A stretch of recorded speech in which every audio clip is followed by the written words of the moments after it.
একজন ব্যক্তি যখন কোরআন নিজে শিখবে, কে শিখবে? নিজে শিখবে। আপনি আপনার সন্তানকে কোরআন শেখাবেন, সেক্ষেত্রে আল্লাহর রাসূল আপনার প্রতিদানের বিষয়ে কি বলেছেন, আল্লাহ রাব্বুল আলামিন আপনার জন্য কি প্রতিদান রেখেছেন, সেটা আমরা পরে আলোচনা করব।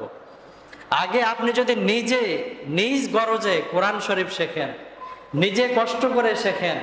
আপনাদের যাদের বাবা মারা গেছে, আপনাদের মরা বাবা কি কোরআন শিখাবে নাকি? বলেন। আপনারা নিজে আগ্রহ নিয়ে যদি কোরআন শিখতে পারেন, তাহলে আল্লাহর রাসূল আপনাদের বিষয়ে কি বলেছেন, আর যদি না শেখেন তাহলে কি বলেছেন, জানার দরকার আছে না নাই? বলেন।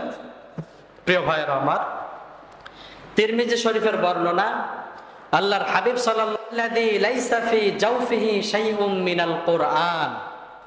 আল্লাহর হাবিব ধমক দিয়ে বলেন, নিশ্চয় যেই ব্যক্তির পেটে, জাওফুন মানে কি বলেন? পেট। পেট অর্থাৎ যার হৃদয়ে কোরআন শরীফ নেই। আল্লাহর রাসূল বলেন, যার হৃদয়ে কোরআন শরীফ নেই, তার হৃদয়টা, তার পেটটা হলো কাল বাইতিল খরিব, অর্থাৎ সেই ব্যক্তির পেটটা হলো ওই ঘরের মতো যেই ঘরে কোনো মানব কি করে না, বসবাস করে না। সেই ব্যক্তির পেটটা হলো ওই মরুভূমির মতো যেই মরুভূমিতে কোনো ছায়া নেই, যেই মরুভূমিতে কোনো গাছ নেই। এর বিপরীতে আল্লাহর হাবিব কি বলেন? তিরমিজি শরীফের বর্ণনা, আল্লাহর হাবিব বলেন, আন উসমান রাদিয়াল্লাহু তাআলা আনহু قال, হযরত উসমান রাদিয়াল্লাহু তাআলা আনহু থেকে বর্ণিত, উনি বলেন, আফদালুকুম, ওহে আমার সাহাবারা, তোমাদের মধ্য থেকে সবচাইতে শ্রেষ্ঠ ব্যক্তি কে? তোমরা কি জানতে চাও? সাহাবাই কেরাম বললেন, ইয়া রাসূলুল্লাহ, অবশ্যই জানবো, আপনি বলেন আমাদের মধ্যে থেকে সবচাইতে শ্রেষ্ঠ ব্যক্তি কে? আল্লাহর রাসূল এরপরে বললেন, খায়রুকুম মান তাআল্লামাল কুরআনা ওয়া আল্লামা। আপনারা সবাই জানেন এর অর্থ, যে ব্যক্তিটা কোরআন শরীফ নিজে শিখলো এবং অন্যকে শেখালো, সেই ব্যক্তিটাই আল্লাহর এই জমিনে সবচাইতে শ্রেষ্ঠ। সুবহানাল্লাহ পড়েন। অপর এক বর্ণনার মধ্যে আল্লাহর হাবিব সাল্লাল্লাহু আলাইহি ওয়াসাল্লাম বলেন, ওহে আমার সাহাবীরা, তোমরা যদি কোরআন শরীফ শিখতে পারো, কোরআন অনুযায়ী তোমরা যদি তোমাদের জীবনটাকে পরিচালনা করতে পারো, জান্নাত তোমাদের জন্য সহজ হয়ে যাবে। আর কাল কিয়ামতের ময়দানে এই কোরআন তোমাদের জন্য সুপারিশকারী হয়ে যাবে। সুবহানাল্লাহ। আল্লাহর হাবিব বলেন, মান করাআল কোরআন, যে ব্যক্তি কোরআন পড়লো, ফাস্তাজহারা হারামাহু, এরপরে কোরআন যে বিষয়গুলোকে হারাম বলেছেন হারাম মেনে চলে, ওয়া আহাল্লা হালালাহু, কোরআন যে বিষয়গুলোকে হালাল বলেছেন সেইগুলোকে হারাম মেনে চলে। এরপরে আল্লাহর হাবিব বলেন, আদখালাহুল্লাহুল জান্নাহ, সেই ব্যক্তিটা হারাম আর হালাল মেনে যদি চলতে পারে, আল্লাহর রাসূল বলেন সেই ব্যক্তিটা জান্নাতের মধ্যে ঢুকে যাবে। সুবহানাল্লাহ। আপনি যদি কোরআন পড়তে পারেন, কোরআন অনুযায়ী হালাল বেঁচে চলতে পারেন, হারাম বেঁচে চলতে পারেন, আল্লাহর হাবিব বলেন সেই ব্যক্তিটা জান্নাতে চলে যাবে।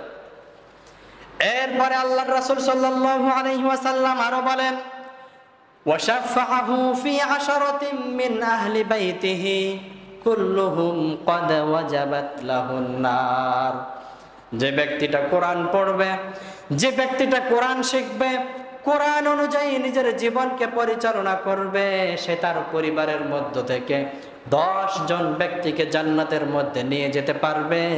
যে 10 জন ব্যক্তির নামে আল্লাহ রাব্বুল আলামিন চিরস্থায়ীভাবে জাহান্নাম জারি করে দিয়েছেন। বলেন সুবহানাল্লাহ।